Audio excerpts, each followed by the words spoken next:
नमस्कार, MNS news में आप सभी का स्वागत है। मैं वैष्णवी। आइए नजर डालते हैं राजस्थान की कुछ खास खबरों पर।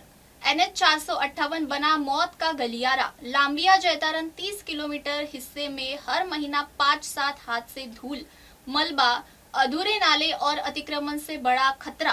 पुलिस रिकॉर्ड में 4 मौतें दर्ज। नेशनल हाईवे 458 लांबिया से जैतारण तक करीब 30 किलोमीटर के हिस्से में बदहाली का शिकार है। सड़क पर फैली रेत, बजरी, उड़ती धूल, अवैध अतिक्रमण और कमजोर निगरानी के चलते यह मार्ग मौत का गलियारा बनता जा रहा है। स्थानीय लोगों के अनुसार इस हिस्से में प्रति महीना औसतन 5 से 7 सड़क हादसे हो रहे हैं। पुलिस रिकॉर्ड के अनुसार हाल ही में इस मार्ग पर 4 लोगों की मौत हो गई है। रखरखाव पर सवाल। सुरक्षा उपाय नदारद। यह खंड नेशनल हाईवे अथॉरिटी के अधीन है। इसके बावजूद नियमित सफाई, धूल नियंत्रण और सुरक्षा मानकों की अनदेखी के आरोप है।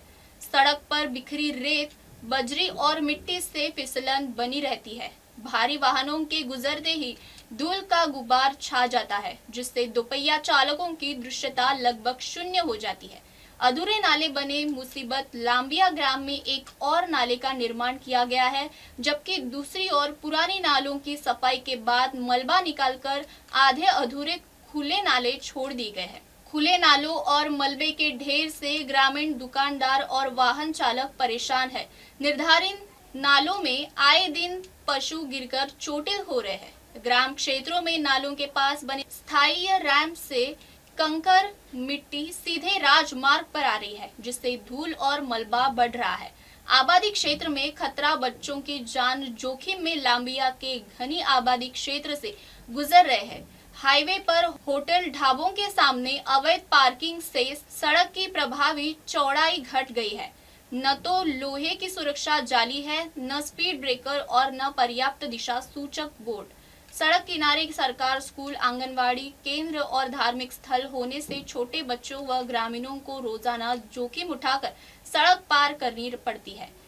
लांबिया प्रशासन प्रतिनिधि मान सिंह राठौड़ ने बताया कि कई बार विभाग को शिकायत दी गई, लेकिन कोई ठोस कार्रवाई नहीं हुई। तेज रफ्तार वाहनों के कारण ग्रामीणों में भय बना हुआ है।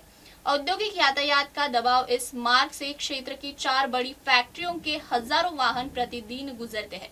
लगातार हादसों से एम्बुलेंस की प्रतिक्रिया, स्कूल, कॉलेज और दैनिक आवागमन प्रभावित हो रही है, जिससे सामाजिक आर्थिक गतिविधियां भी बाधित हो रही है। हादसे ने परिवार को संकट में डाल दिया। सड़क हादसे में गंभीर रूप से घायल संपत दास वैष्णव कोडड़िया ने बताया कि वे पत्नी के साथ मोटरसाइकिल से ससुराल बासनी से गांव लौट रहे थे।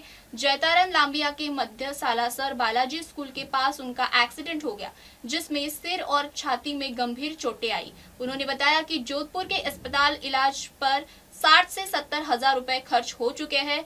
मैं घर में कमाने वाला अकेला हूँ। मजदूरी कर 5 बेटियों, 1 छोटे बेटे और पत्नी का पालन पोषण करता हूँ। अब हादसे के बाद घर चलाने मुश्किल हो गया है। उन्होंने कहा कि घायल ने प्रशासन से आर्थिक सहायता और सड़क सुरक्षा इंतजाम मजबूत करने की मांग की है। कार्यप्रणाली पर रोष, त्वरित समाधान की मांग। ग्रामीणों ने सड़क निर्माण विभाग कार्यप्रणाली पर रोष प्रकट करते हुए आरोप लगाया कि अधूरे कार्य, ढीली निगरानी और शिकायतों की अनदेखी से हालात बिगड़े हैं। उन्होंने जिम्मेदारी विभाग से समस्या का अतिशीघ्र स्थायी समाधान, नियमित निरीक्षण और सुरक्षा मानकों को तत्काल लागू करने की मांग की है। उच्च स्तरीय जांच की मांग। कामधेनु सेना भारत और राष्ट्रीय अध्यक्ष मनोहर भड़िया सर ने महाप्रतिबंधित सह परियोजना निदेशक अजमेर को पत्र भेजकर उच्च स्तरीय तकनीकी जांच, स्वतंत्र ऑडिट, नियमित सफाई, धूल नियंत्रण प्रोटोकॉल लागू करने, अवैध अतिक्रमण हटाने तथा दोषी अधिकारियों व ठेकेदारों पर जवाबदेही तय करने की मांग की है।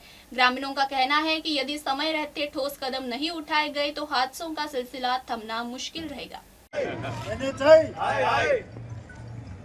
बयावर संवाददाता से नेमदास वैष्णव की रिपोर्ट। बढ़ते हैं अगली खबर की ओर।